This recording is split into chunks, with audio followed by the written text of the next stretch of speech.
Okay, I'll mute everybody out. I'm going to pass the presenter role to Kyle.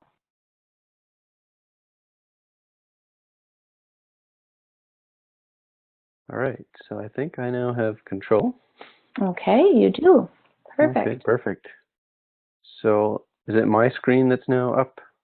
Yes, the mountain scenery. Yeah. Okay. We're here and get to the presentation. So I'm hoping that all you now see is just my PowerPoint and not, I see a bunch of other things, but I'm imagining that's just my presenter view. Is that right? Are you seeing a woodsy kind of scene? Nope. Okay. So you guys are... Then you're right. I need to PowerPoint. So are you guys still seeing?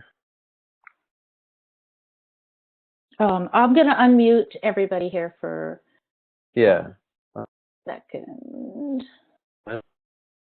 Yeah. So I've got to make sure that I'm getting this on the right screen.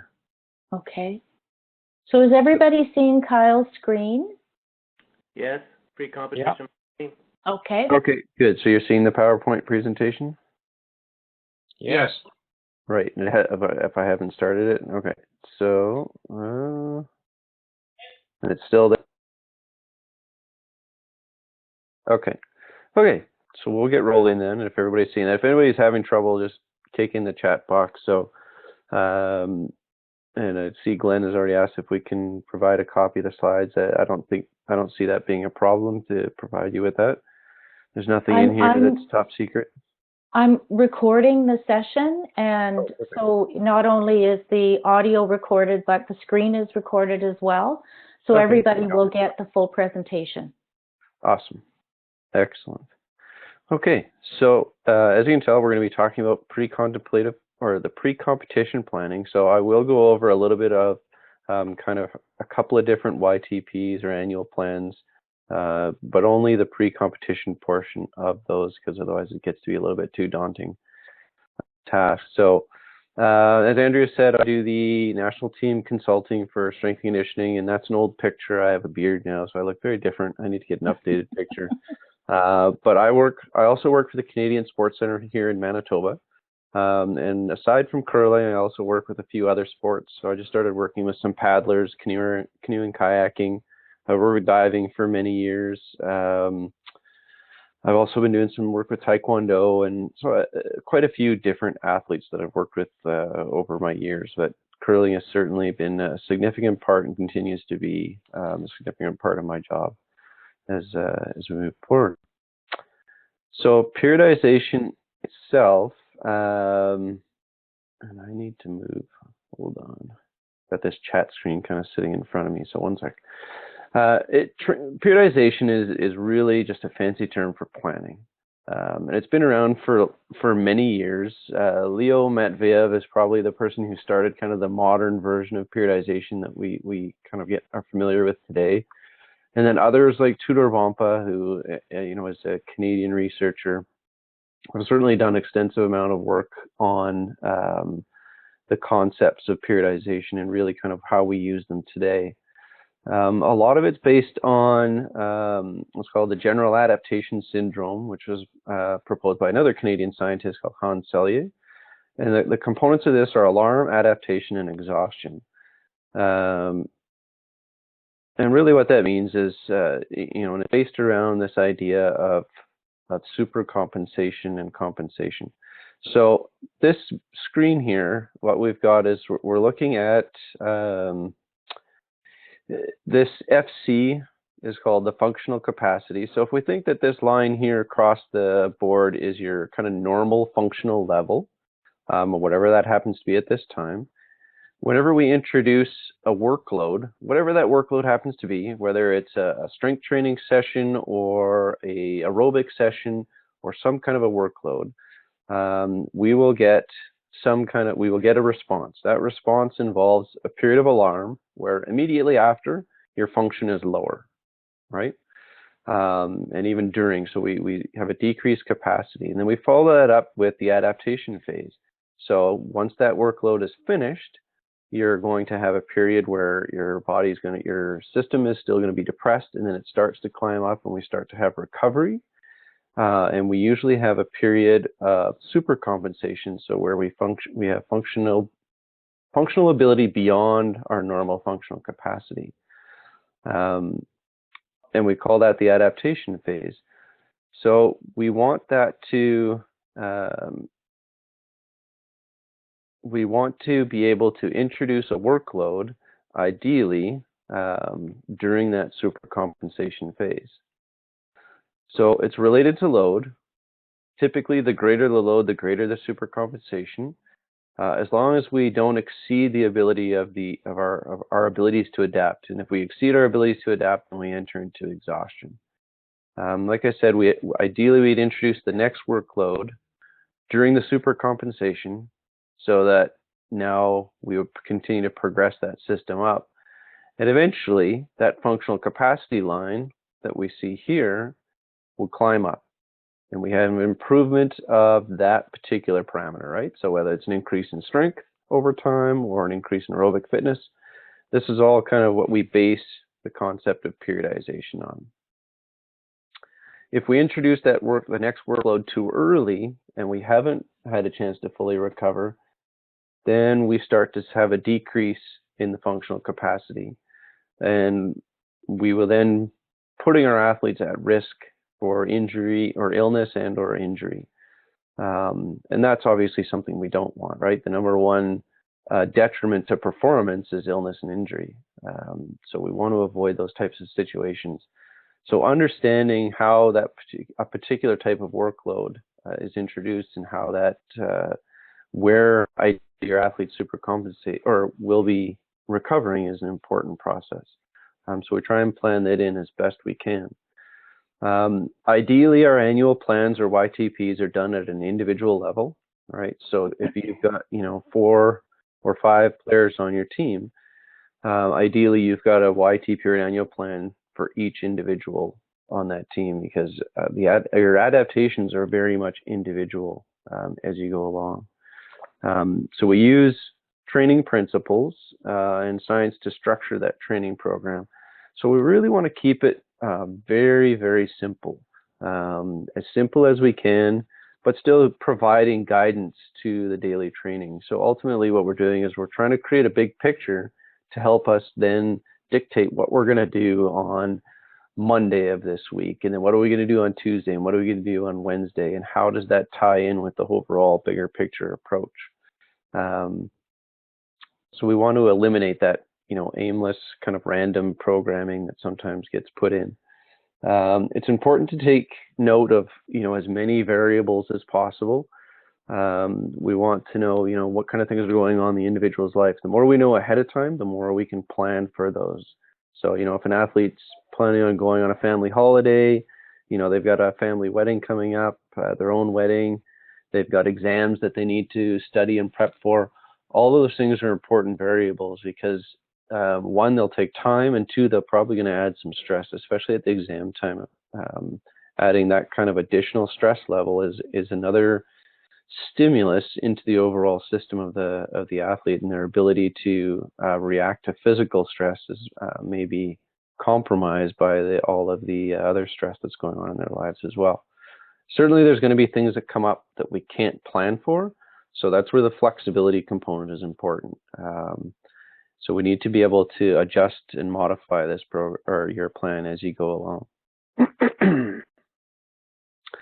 So typically, your periodization involves starting with high volume and low intensity activities, and then progressing down to lower volume but higher intensity throughout the training program or throughout the period of time.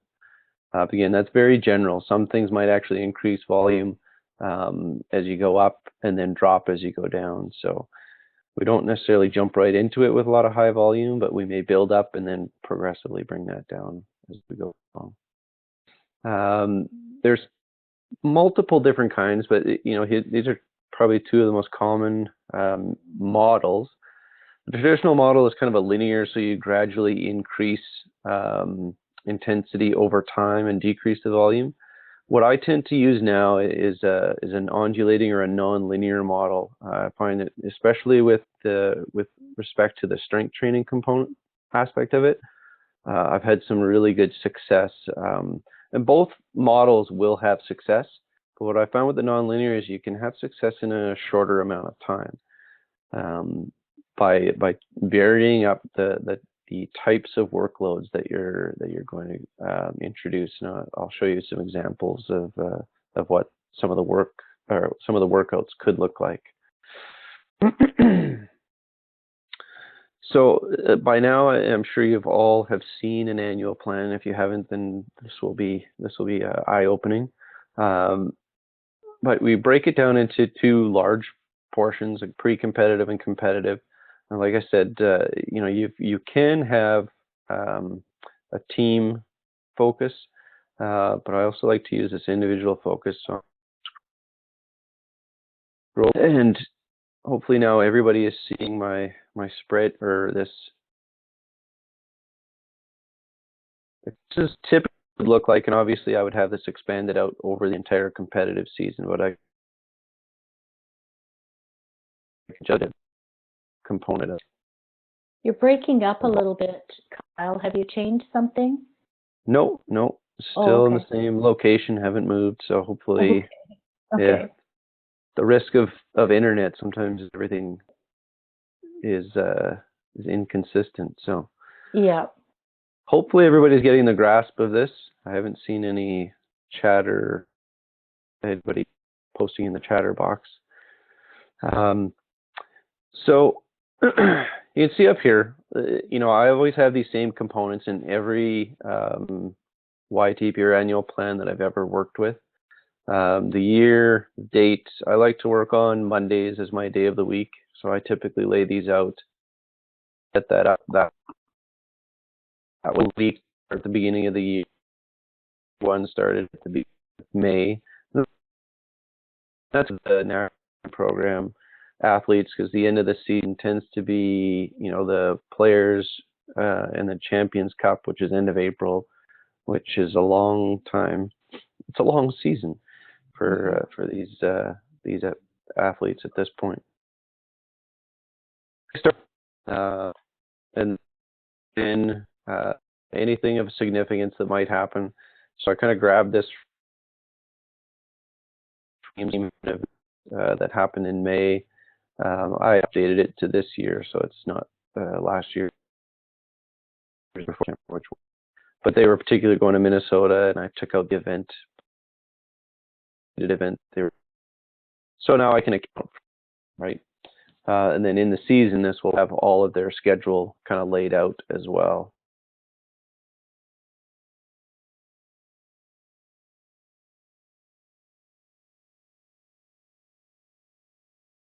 See this particular piece here, you'll probably see, anywhere up to like 10 or so variations of how this particular information is laid out.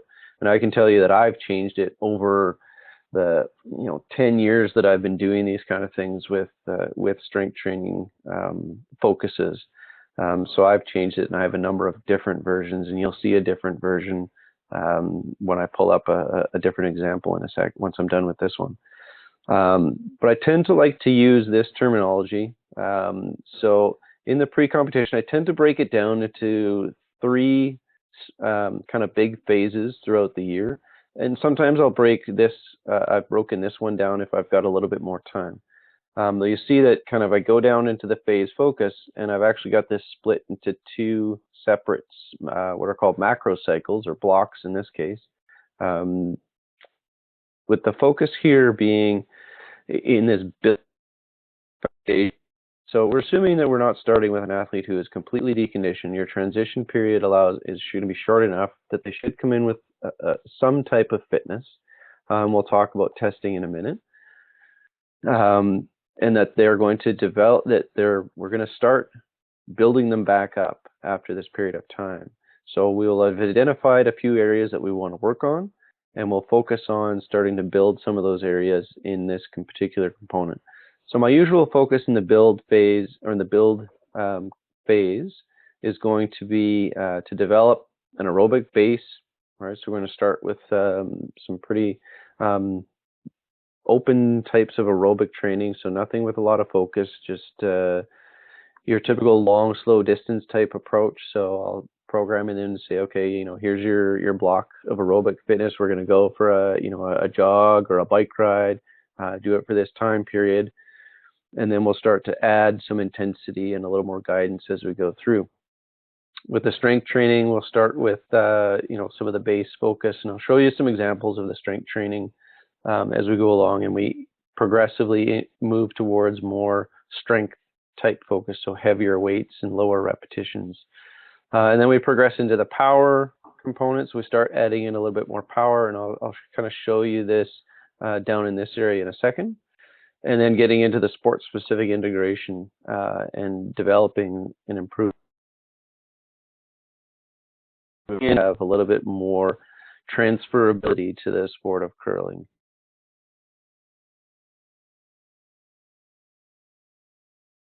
The next phase down is to break it into blocks, and these are manageable by how long it typically takes for the body to adapt to a certain phase. So usually we're looking at 3 to 5 weeks, and if an athlete's in really great condition, it gets shorter and shorter as they go by. So this particular one has a 4-week block here, a 5-week block, another 5-week block. I'm not sure where the numbers, I'll have to fix that, and then a 4-week block here. So that's the time that I feel with this particular athlete is going to take to get through those particular adaptations, right? So, or with this, I've got this broken and being able to build into one plan. So you've got it broken down by position. Great. They should have slightly their own individual. Sorry, go ahead. Well, I think it's when you scroll and talk at the same time that's when you break up. Oh yeah, someone else just said too. All Okay. right, so I'll try to scroll and not say anything at the same time. So if I'm moving the mouse, it seems to be okay. That part's okay, but moving the spreadsheet seems to break up. Yes. Okay. Yeah. Okay, that's good to know. So I'll make sure I don't talk or move that faster. Mm-hmm. So yeah, I can see I've got lead, second, third.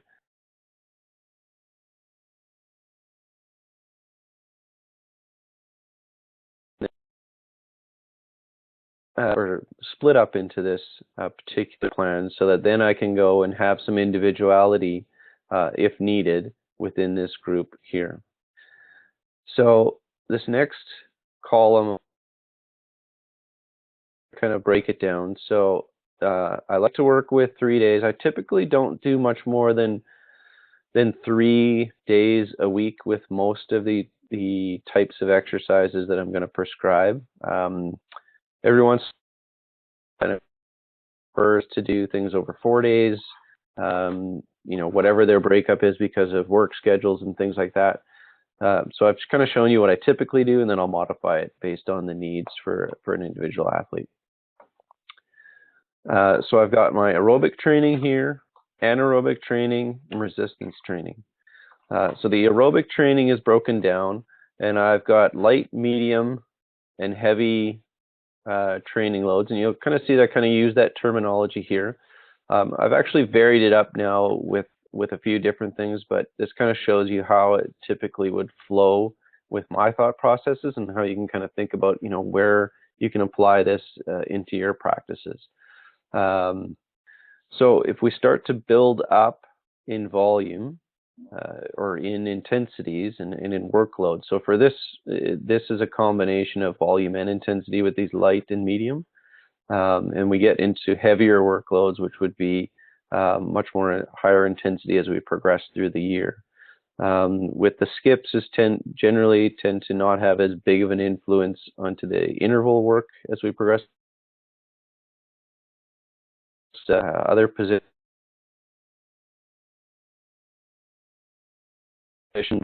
interval-based training into that as well. You'll see that I like to label, as I did with aerobic, which I did.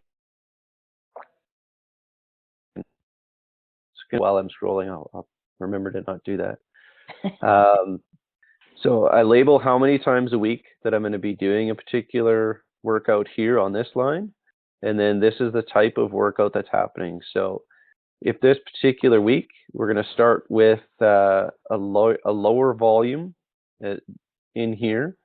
So I'm going to have 2 strength training sessions, and these are going to be focused on adaptation. So at the beginning of the year, or at the beginning of the training season, I'm going to try and get them back into the weight room. They've probably been off for about a month or so, and gradually allow them to come in. So we're going to have what's called a period of adaptation, and I'll show you a workout in a few slides as to what that looks like.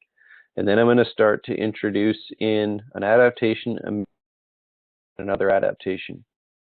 Vary those particulars. So this is that non-linear piece, right? So in a traditional model, this would just be in this entire block, the same workout, and you would build in volume as you go along. With the non-linear model, you have slightly different emphasis within the week. So instead of each workout being exactly the same with your core exercise and the same focus, we're going to introduce some variation into that. And I do find that once we move through this adaptation phase and get into, especially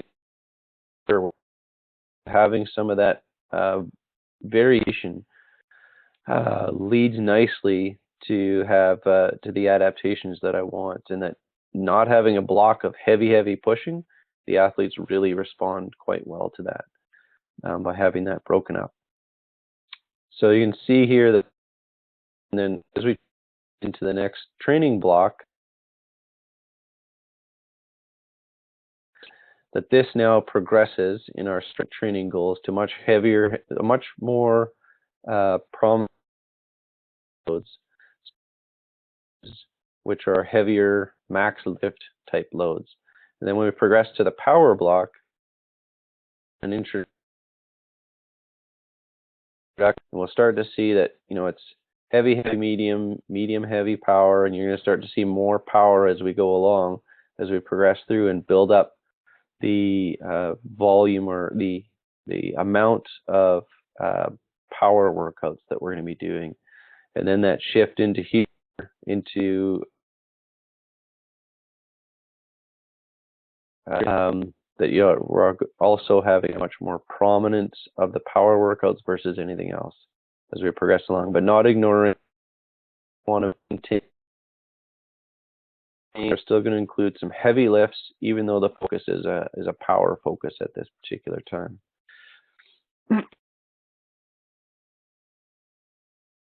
I also like to develop a solid aerobic base before training happens a little bit later. You an interval-based workout, and then I get into intervals and a sweep specific type workouts, and I'll kind of walk you through that. So that's kind of the breakdown of the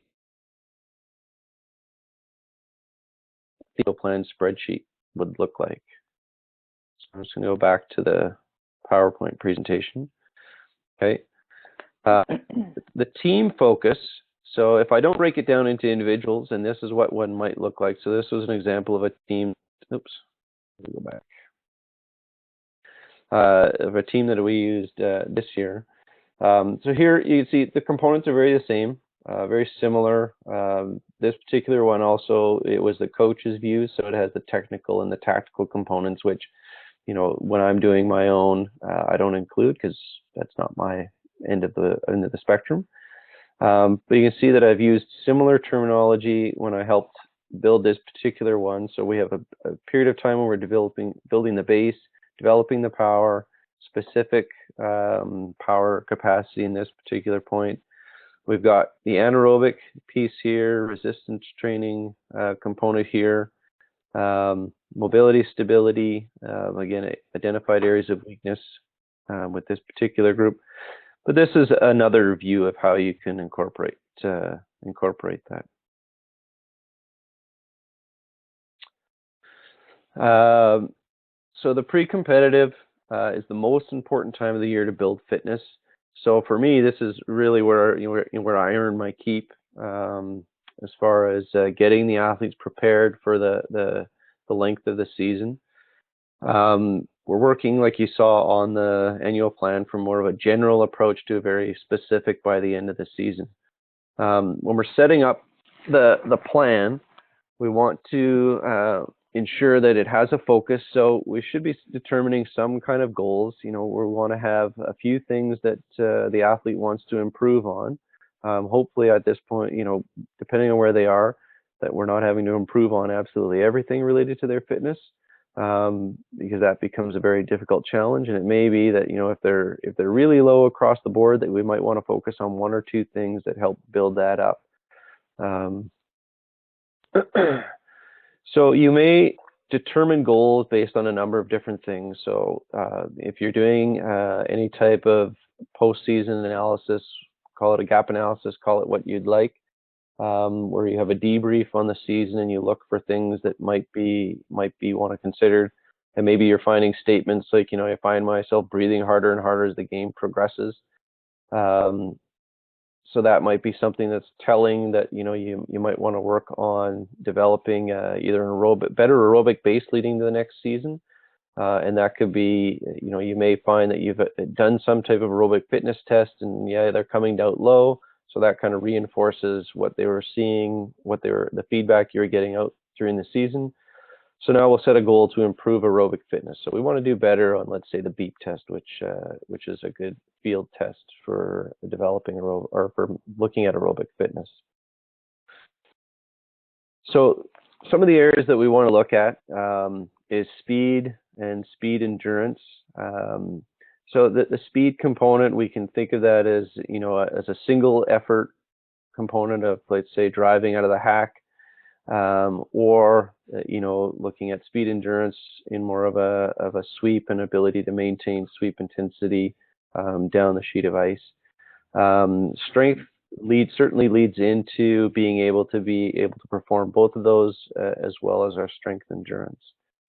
Aerobic capacity, we kind of touched on in the previous slide, certainly is important for the ability to recover between repeated efforts within the game. And range of motion, being able to get into the positions needed for the sport. So you don't want to be limited by, being able to get into the position that you want. And if you are, then we can identify some range of motion issues and work on those pieces as well. So those are kind of your physical abilities, your motor abilities, or your balance and stability and coordination. So all of those things can be improved on and be put into some of our training goals as we go through the season. We can identify areas of deficiency by doing some fitness testing. And certainly, when we're setting up a fitness test, and, I have a test battery, and I'll show you on the next couple of slides, the test batteries that I do with the national team program, and then the field-based testing one that some of you may have seen and certainly is available to be used with when you don't have access to a lab. So or you can be looking at adding your own tests beyond what we do. So all the tests should be ideally based on the physical requirements of the sport. So we're looking at what are the needs for sweeping and what are the needs for throwing and delivering a stone. Tests should be standardized. So we want to minimize objectivity within the tests chosen. So a lot of the tests that I've chosen are very much a standardized procedures and easily repeatable and are valid and reliable. The timing of when to do tests is I typically have two test times that I like to use. So the start of the pre-contemplative phase or pre-competitive phase. So either right before they're starting, right before they've done any lifting, or after they've had a couple of weeks to get acclimatized.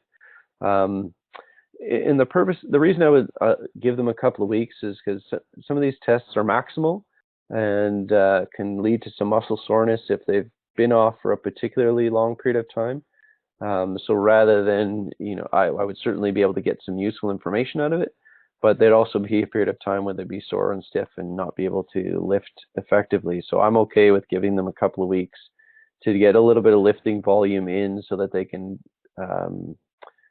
handle and recover and move on from the testing much quicker. So establish baseline measures is an important one. Identify potential gaps in fitness. Aid in the prescription of specific exercises. So I typically do a 1 repetition maximum or equivalent for a bench press movement and squats.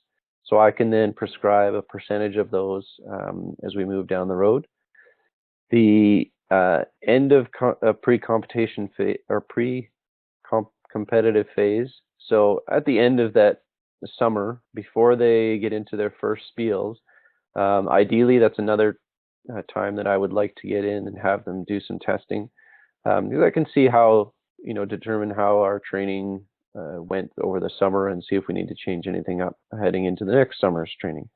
Doing some training or other testing periods during the summer is optional. I wouldn't do the full test battery, but I would certainly from time to time do like a bench press test or a squat test just to see whether or not we need to reestablish the 1RM. So if we assume that our training is going well, then we would hope that that the athletes are improving and that that their 1RM might be adjusted and need to be different coming into the next phase. So this is the test battery that I use with the national team program. I do give the skips the option to be tested like everybody else on the team, or if they prefer, because the physical demands don't warrant some of the tests, I allow that they can certainly just do ones that are more representative or the demands of their position. So everybody gets height and weight done. Everybody does a counter movement jump. It used to be that they would do a broad jump, but I find that again, when we're trying to remove objectivity, that this is that there's less. It's a much standardized procedure or test, and that it has much more reliable data to it. Then everybody does a velocity-based or a 1RM squat test. Between the two, pull-ups is more of a test to ensure that there's balance within the body. So sweeping is very much an upper body, chest oriented sport at times. So I want to make sure that the athletes are balanced out and have an equally strong upper back as much as they do strong chest. So that's the inclusion of the pull-up test. And if the athlete can't do pull-ups, we'll occasionally sub in a lat pull-down as an alternate for that particular movement. Front plank test is also done by both groups. Then you can see on the lead, second, and thirds, we'll also do a grip strength test, bench press test, push-ups, which is an endurance test. And then the difference between the two aerobic fitnesses is I do a maximal aerobic test with everybody else, and then the skips have the option to do just a sub-max aerobic test. And I've certainly had a lot of skips who just say, no, just give me what everybody else does. But a lot of them do opt to just do the skip testing as well. So that is what the national team program, that's their test battery. The field testing, which I usually share with all of our developmental coaches because it's pretty easy to do just about anywhere. You don't need special equipment for the most cases.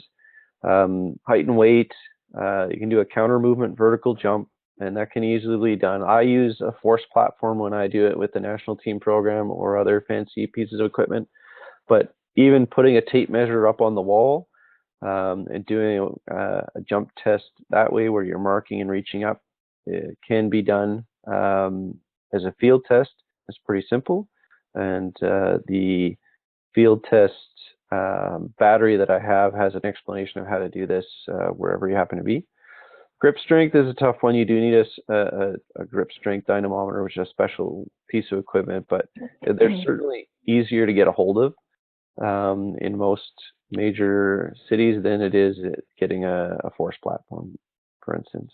A lot of even strength trainers and the local gyms will have access to a grip strength dynamometer. Push-ups can be done anywhere. Front plank can be done anywhere, and then if you've got a 20-meter space with a decent floor, then you can execute a beep test quite simply. So this particular field test is easily available, and I can, if Andrea doesn't have a copy, I can send her a copy, and she can distribute that to everybody. But that's that would be great, accessible. please, Kyle. I'll send it out with the recording. Yep, thank you. For sure. So if we start getting into, when we look back at that breakdown, we want to start with our base training. Like I said, this is lighter loads. We want to build in volume to avoid excess muscle soreness, and we want to start to build up. So this is what a typical adaptation, the starting type workouts might look like. And this was one that I plucked out of a local curler's program from last year. So I had her doing this series. So this is how I organize all of my strength training workouts nowadays. So you can ignore the first column. That's actually a programming piece for me in my spreadsheet. But you can see that I tend to work with whole body workouts. That's why I tend to stick to 3 days a week. So I'll list the exercises down, and this is typically how the order that I prefer them to be done. I'll usually explain that, depending on where you are in your gym, that they're usually grouped in groups of threes, the way I do it. So you've got a lower body exercise here in a goblet squat, an upper body pull exercise, an upper body push exercise. So if you getting into your weight room and, you have trouble with, accessing the lat pull down, like let's say you do your goblet squats and you do your lat pull down, well, this is busy, you can easily go and do the bench press first and then come back to the lat pull down. So there's some flexibility in how you arrange these first three exercises. And then we get into a lower body exercise. Here's an upper back exercise, and then getting into, some core exercises.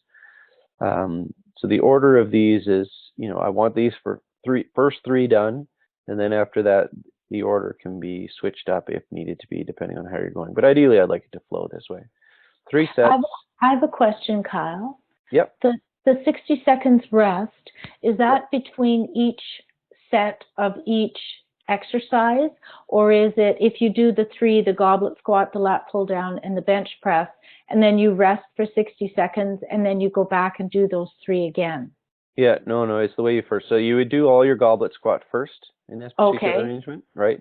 So you'd start with goblet squat, you do a set of 8, you'd rest your 60 seconds, do the next set of 8, rest 60 seconds, do the next set of 8. Okay, gotcha. Yeah, combining them together is something called supersetting, which can be used for saving time, and I have done that as well. I don't think I have that in any of the examples I have, but that certainly can be done. I would typically pair something together just to save time, and then you would see my rest periods together in that particular one, and I would usually highlight them to let the athlete know that that's how I'm doing it. Okay, thank you.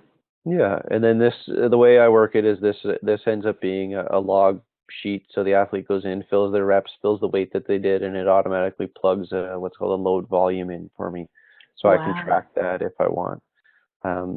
It's pretty standard type approach for how I would with loading. So this one that I didn't touch on here is a tempo. So the tempo in this is concentric, isometric, and eccentric. So concentric is anytime your muscles are shortening. So let's say if you're doing a squat, it's when you're standing up. That's the concentric portion. The eccentric portion is when your muscles are lengthening. So that's when you're lowering down. So this, you can think of this in seconds. So you would perform this in 2 seconds, which is a pretty standard lifting pattern. So it's nothing terribly exciting at this point. It's just lifting under control. What you'll see is that something like a front plank doesn't have that, right? You're just holding isometrically. Same thing with a side plank. And this particular one is a single leg hip bridge. So you're thinking of, lying on your back, lifting your hips up with one leg. So you'd lift it up, hold it for 3 seconds, and then put it down.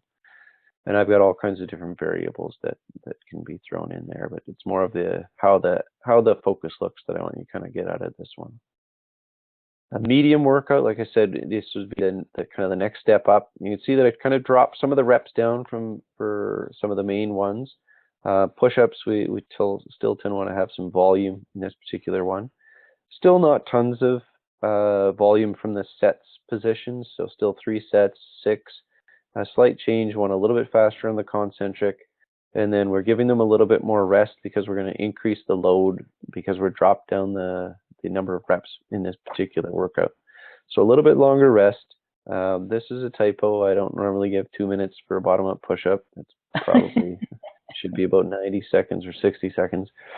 But a nice controlled tempo here. Nothing too extravagant. We've added a little bit more dynamic movement with a Turkish get-up, but the similar type layout with the medium lift. Once we start getting into the heavier or start wanting to build and increase the strength components, you'll start to see heavier weights being used. We'll start to increase, or I'll start to add in some intervals for aerobic. We'll start moving towards repeated efforts, looking towards trying to shift away from what are central adaptations to more peripheral adaptations. So central is usually with aerobic fitness is, looking at, changes to the heart and your breathing mechanisms and improving there, and getting into more of the adaptations within the muscle itself. Towards the end of this phase, we'll start to introduce some of the power and plyometric workouts or exercises so that we're prepping them, and especially anything that I want to teach, so that if in the power phase, I want to make sure that I can use an exercise. If I want them to use an exercise there they haven't used before, I'll start to introduce those at the end of this particular phase, even though it's not the focus of a workout, so that they can start to adapt. So here we can see what a heavy workout might look like. So we're really increasing the number of sets. In this, I've gone up to as high as 6 sets, or typically we'll have that. The reps come down. So 6 would be the top end of this. Typically, we'll see like a 6-4-4 type breakdown. The tempos are still controlled, but the rest periods you can see are a little bit longer now. We're getting into 2 minutes and 2 minutes plus.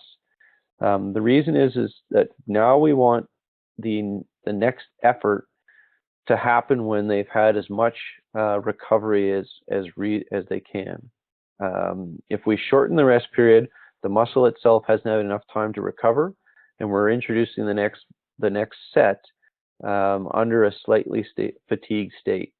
And with the lighter workloads, that's okay because not all the muscle tissue has typically been stressed. So we're going to start stressing stuff that hasn't been stressed in the previous set.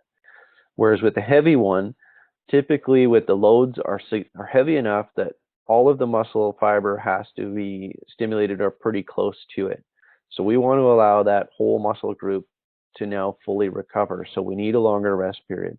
So 2 minutes, 3 minutes, sometimes up to 5 minutes. So what I'll typically tell athletes is, bring something to keep you distracted, but bring something to time your rest periods so that you're not, if you're bringing a book to read, for instance, and I've read a whole book just waiting on rest periods, not in one workout, but also have a timer then to make sure that you're not going over that time period as well. So heavier with more sets, less reps, so the volume actually looks lower even though you're working for a longer period of time. Power exercises start to get more into much more dynamic stuff. So we're going to see, Olympic lifting type exercises with snatch. We're going to see some plyometric exercises with box jumps and med ball throws. typically labeling these as explosive. So now I just want them to be as dynamic as they can. And the rest periods here can go, as low as 90 seconds, but up to 2 to 3 minutes, again, depending on where in the phase the athlete is. So this one was already at a point where the athlete was getting some pretty good adaptation from it. And I tend to always move from, with any exercise, you want the more technical, demanding exercises first, and finish with the less technical, the exercises that can handle more fatigue. So that's why core exercises tend to be plopped in at the end, because your body can handle more endurance, or your core exercises are more of an endurance focus anyways. So we want to include, as we progress into that, the last phases, we want more movement patterns that are similar to curling. So we might want to include some type of lunging pattern, forward lunges, slide board lunges. We can include something that I like to do, which is called the Bosu hack jump. So it's, putting your foot on the back of a Bosu and jumping off of it, or jumping out with it. Incline presses is a little similar, or a similar position to sweeping, and introducing sweep interval training. So as we get to the anaerobic interval training, with the other components of our training, we get into anaerobic intervals.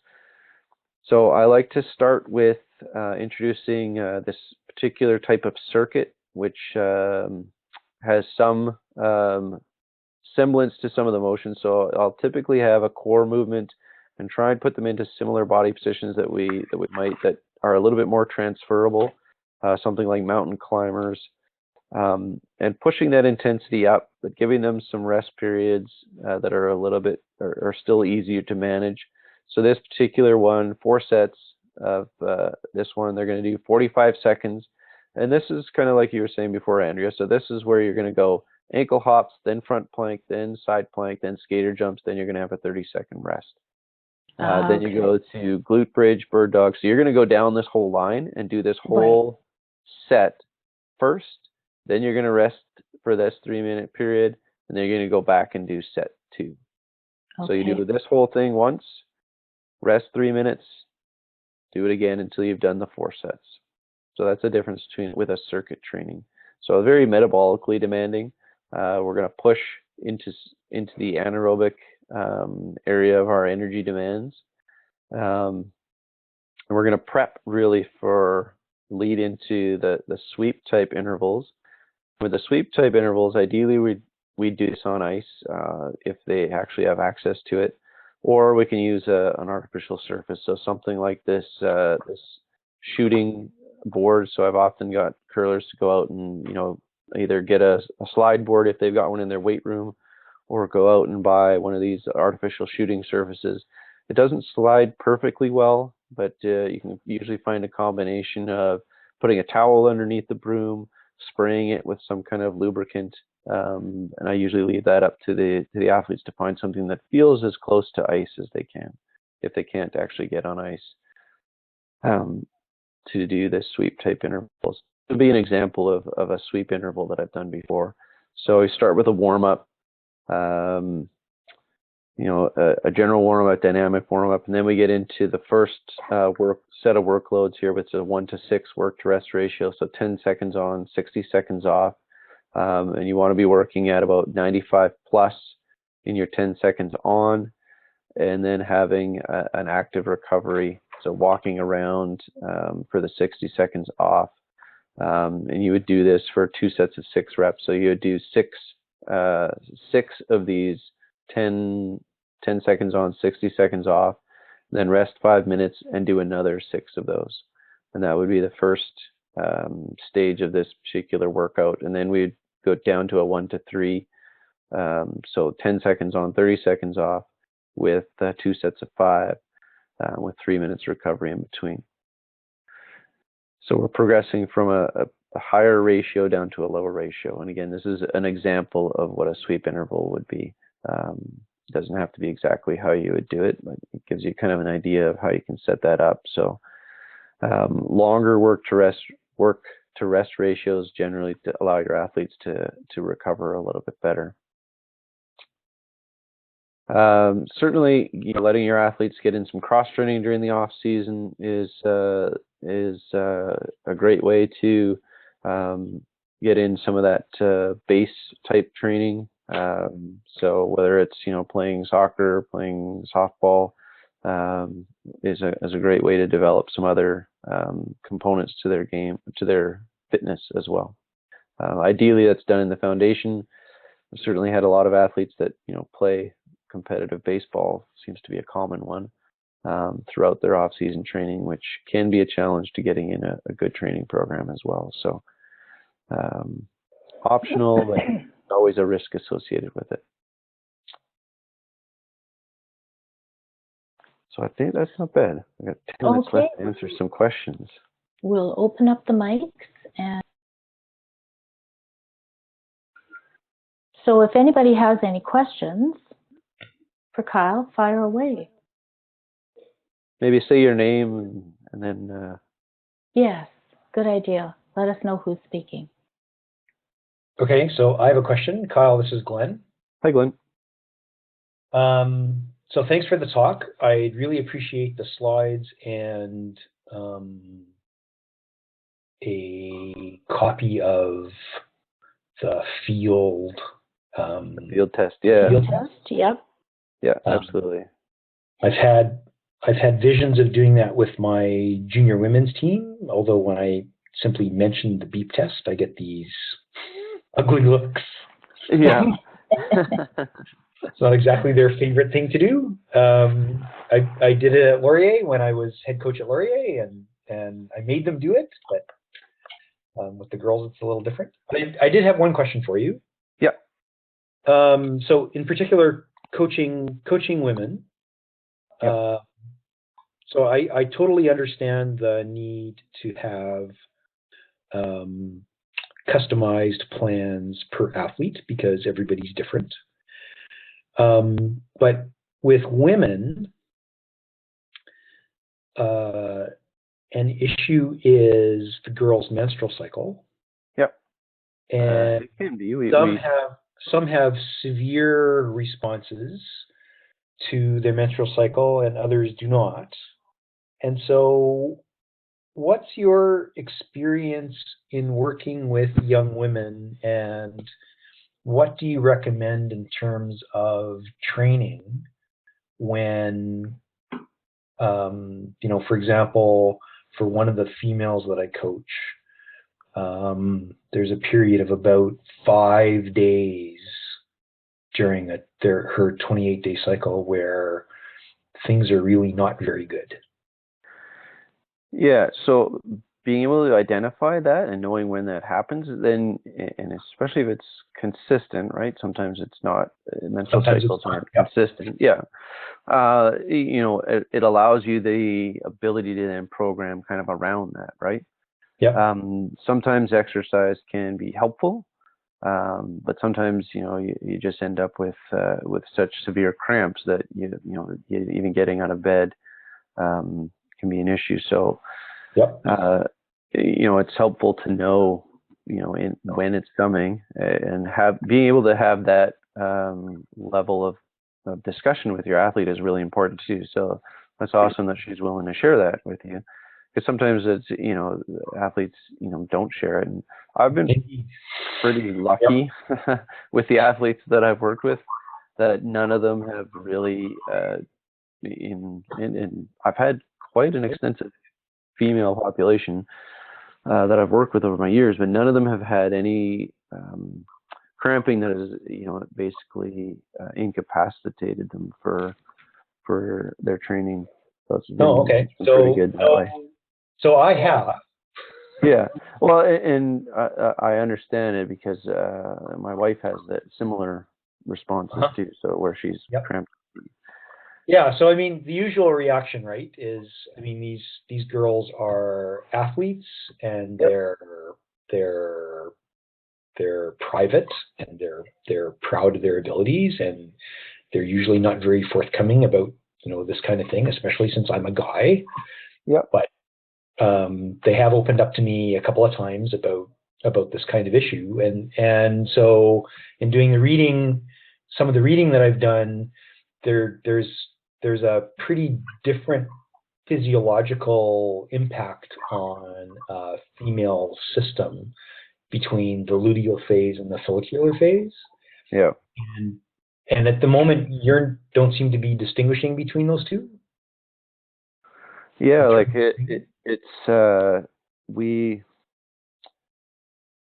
typically just train, continue to train based more on where we need the adaptations to happen. So I haven't found the need to dig into that to that extent. Okay. And even with high performance athletes, and that's in every sport that I've worked with.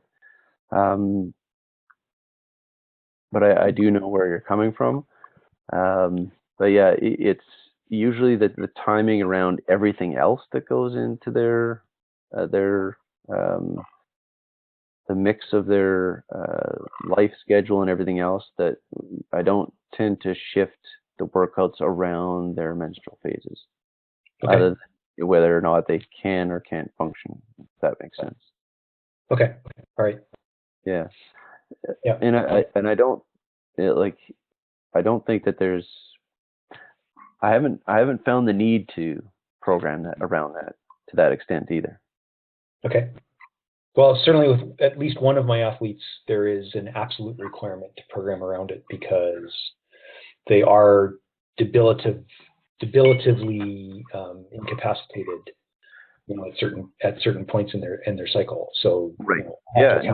But for others, it doesn't seem to be nearly as much as a problem, and I get that too. Yeah, and if the pain is in through the lower back and in through the abdomen, then it really makes it hard to go out and lift heavy squats that day, right? Yeah, exactly. On occasion, can't get out of bed. Right. Yeah. Exactly. So, you, as with anything, you have to kind of just program around that. Right. You said I've just been really, really fortunate in all my athletes. Either that, or they're just not telling me, which I don't. Frankly, I'd be surprised if it's not a bit of both, because you're not going to know. Yeah, and that's fine. We do have, like, I use an athlete monitoring system to help monitor their wellness and their training loads when they work with us, specifically through Winnipeg. And often with some of the athletes, we will include a question on menstruation. To make sure to monitor, then we can go back and look and see, well, yes, okay, you were menstruating at this time. We can see that your performance on some of these parameters were a little bit low, and now we have, potentially have an explanation for that particular component. Okay, cool. Yeah, that's good. I'm glad to hear that you have that level of discussion with your athletes and respect. Yeah. Working with the team I'm working with this year has been easily my most rewarding experience. The girls are really awesome, and it's nice to have that level of trust. So good. I have an experience to share, Kyle, and it would be interesting to hear your view on it. Team Fleury used to work at work out at a hockey high performance center. With a trainer, and they won several summers in a row. They worked out using a slap shot training machine. Slap shot training machine? Yeah, so it was some kind of a device that they could apply tension to and attach to a hockey stick. And so then you could get power moving forward, but you could also then increase the tension moving backwards, depending on which side of the machine you were standing on. So they used it for brushing. Okay, I think I know the kind of machine. So there's two potential types. So one is a pneumatic, so it's an air compressor that controls the tension. And the other one is it's usually controlled with some type of like I'm trying to think of how to describe this. It's kind of like a flywheel that Oh, controls okay. the tension. But usually with those ones, you end up only being able to have tension in one side of it, right? That's So you'd have right. tension just with your push or just with your pull. Yes, that's correct. Yeah. So yeah, it would be interesting. I've looked at those type of things too. With anything that involves technique, you generally don't want to add too much resistance to it. Otherwise, it can start to then mess with your mechanics. Right. In general, right? So when you're really trying to maintain good sweeping form, if you add anything greater than 10%, that can start to pull you out of good form. And then you're not necessarily, then you're trying to power your way through it, and you would lose the good mechanics of quality sweep motion, if that makes sense. Right. Yeah. So I always look at those type of things with from those 2 points of view, right? Is it helping the athlete develop strength? Yes, but is it potentially impacting on the mechanics because it's too similar? And in the weight room, we want to look for movements that can transfer over, but I usually try to avoid doing exactly the same types of motions for that particular reason. Right. Well, I think they used it, but on a very short-term basis. Okay. Yeah. No, I mean, until they could get cool to see. Yeah. Yeah. So interesting. Are there any other questions? Yeah, it's Andy here. What I do in the summertime when I'm working with the girls' teams, I give them 8-foot-long sheets of billboards, plastic billboards, and hair brooms. Then they simulate the sweeping. And nice. Yeah. So it's a lot like using those shooting practice things. Yeah. Yeah. So it's basically dry land training through the summer, and they usually start the end of July, start of August. So then that way they build up between the aerobic and anaerobic training. What I do is I'll usually get a physical fitness trainer and give them the program to introduce to the girls. Yep. Do the VO-max testing, see where they're at, and then from there, then we start to progress through the summer. Yeah, absolutely. So usually that's usually one of my take-home messages to coaches is that what I breezed you through with some of those examples is my 20 odd years of experience of setting up programs. So finding someone in your area to help you, whether it's a strength conditioning professional like myself, or someone with a reasonable amount of education, hopefully a degree, to help set you up with a fitness program is kind of the best scenario. Yes. Right. and then the way they go and they have a program, and then we start doing testing, from the middle of the season through into the end of the season, and see if they're progressing well enough. Perfect. Yeah, that sounds great. Yeah. All right. Well, we're at just over an hour. So if there are one last chance for any questions from anybody. Kyle, are you available via email to answer questions? For sure. Yep. So I think my email was at the beginning there, but it's kyle.turcotte@curling.ca. So yeah, if you feel like, you didn't, something popped up later, yeah, absolutely feel free to shoot me an email and I will send you a reply. And as soon as I get the recording, I will send it out to everybody, including you, Kyle, and as well as that field test. So if you'll send me the field test whenever you have a minute. Yeah, it usually takes 2 to 3 days for the recording to come back to me, and then I'll send it out to everybody. Awesome. Okay. Well, thank you very much, everybody. I'm going to stop the recording now,